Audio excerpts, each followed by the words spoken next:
अच्छा देखो, एक बड़ी अद्भुत घटना घटी कि जब नारद जी ने भक्ति की महिमा सुनाई तो वो भक्ति की महिमा सुनकर ही भक्ति जो है प्रसन्न और पुष्ट हो गई। श्रवण मंगलम।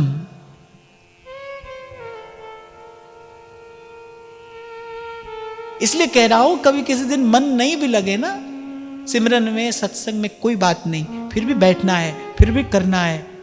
भले हमको आनंद नहीं मिल रहा है, पर हम बहुत बड़े अनर्थ से बचे हैं, हम विकारों से बचे हैं।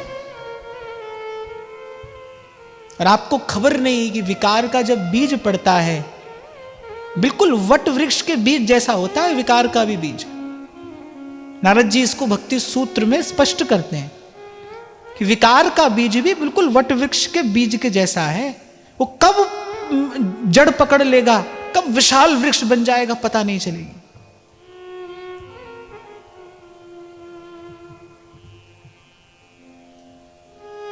हाँ तो ठीक है, भगवान साधन साध्य नहीं है, पर साधन की महिमा क्या है? साधन बचाए रखता है, इस जग जंजाल से बचाए रखता है। ये बात तो मैं आपको अपने दैनिक जीवन के अनुभव की बता रहा हूं। जिस समय हाथ में माला होती है, जिस समय नाम जप चल रहा होता है, जिस समय हम स्वाध्याय कर रहे होते हैं, जिस समय हम श्री जी की सेवा में होते हैं, उस समय मन की स्थिति कुछ और होती है।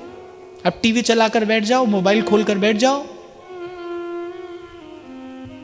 अब उस समय देखो मन की स्थिति कुछ और हो जाएगी। और कम से कम एक साधक के जीवन में तो ये बहुत बड़ा उत्तरदायित्व है, बड़ी जिम्मेदारी है इस बात की, अपने भाव देह की रक्षा करना। जिस दिन दीक्षा होती है उसके बाद से आपके भीतर वो भाव देह जो है वो आकार लेना आरंभ करता है। जैसे गर्भ में बालक की रचना होती है ना, वो आरंभ में कुछ और, फिर कुछ और, फिर कुछ और। कैसे रज और वीर्य के बिंदु से ये शरीर की रचना हो जाती है, ऐसे जो छोटा सा नाम गुरु ने दिया है वो जैसे ही कान से हृदय तक गया है, एक दैवी प्रक्रिया आरंभ होती है, भाव देह का निर्माण होना आरंभ होता है। उस भाव देह की रक्षा करनी है। जैसे माता गर्भस्थ बालक की रक्षा करती है, जैसे जननी गर्भस्थ शिशु की रक्षा करती है, ऐसे एक साधक को अपने भाव देह की रक्षा करनी होती है।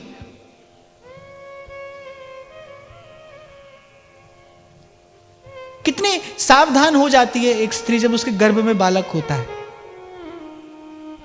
उसकी चेष्टा नियंत्रित हो जाती है, उसका खान पान, उसका विचार व्यवहार। अब तो समय बदल गया, स्थितियां बदल गई,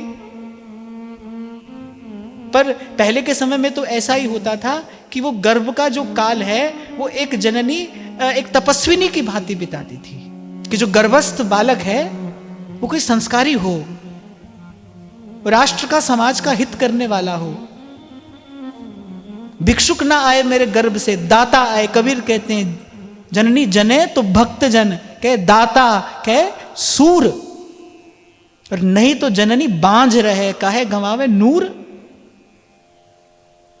माता विचार करती थी कि मेरे गर्भ से कोई दाता आए, भिक्षुक ना आए, कोई शूर आए, समाज और राष्ट्र की रक्षा करने वाला हो, भक्त हो, भक्त हो जो अपने जीवन से ही अनंत अनंत जीवों का कल्याण कर दे, नहीं तो काहे गंवावे नूर। अब तो समय बदल गया, पर पहले जो वो गर्भ का काल होता था ना, वो एक माता के लिए तपस्या जैसा काल होता था। तो ऐसी जब दीक्षा होती है तो आरंभ का कुछ काल तो वैसे तपस्या का सा ही काल होता है। साधक को बहुत सावधान रहना चाहिए। वो भाव देह ने आकार लेना आरंभ किया है, वो बड़ा कोमल है, उसका बड़ा ध्यान रखा जाता है। ध्रुवदास जी कहते हैं ना सिद्धांत विचार में, जड़ नीके गहे फिर कछु चिंता नहीं।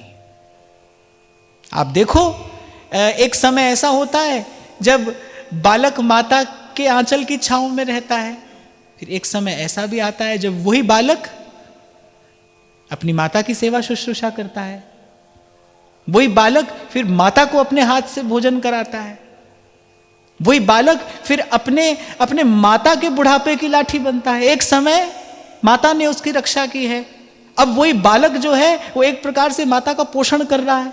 ऐसे ही भाव है, पहले आप उसकी रक्षा करोगे, फिर जब वो दृढ़ हो जाएगा, फिर जब वो स्थिर हो जाएगा, फिर वो आपकी रक्षा करेगा। फिर साधक निर्भय हो जाता है, फिर साधक निश्चिंत हो जाता है।